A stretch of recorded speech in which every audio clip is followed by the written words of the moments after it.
सदरक्षणाय खल निग्रहणाय हे आपल्या महाराष्ट्र पोलिसांचं ब्रीद वाक्य आणि ते त्यांना शोभत पण होतं.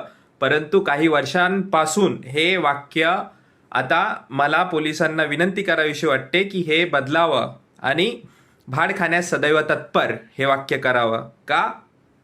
कारण पोलीस विभागामध्ये मी सगळेच पोलीस नाही, पण आता खूप कमी पोलीस राहिले आहेत जे इमानदारीने त्यांचं कर्तव्य बजावतात.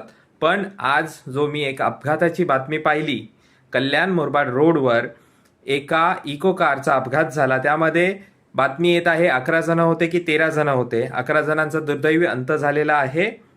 तर यामध्ये ती इको कार जी होती ती कल्याणपासून मुरबाडपर्यंत पोहोचते, त्यामध्ये एवढे लोक बसतात, लिमिटपेक्षा जास्त लोक बसतात. आणि एवढ्या पोलीस डिव्हिजनमधून ती व्हॅन येते. ट्रॅफिक हवालदार त्या ठिकाणी बघत नाही आहेत का? काय करत आहेत?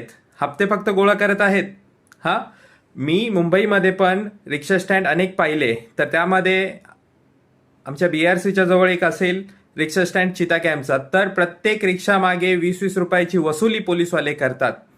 वसुलीला एक गुंड ठेवलेला असतो, एक व्यक्ती ठेवलेला असतो आणि त्यांना हप्ते जातात. त्यावेळेस ते हे असे धंदे पोलीस करून देतात. तर सदैव भाड खाण्यास तत्पर हे ब्रीदवाक्य पोलिसांनी करावं.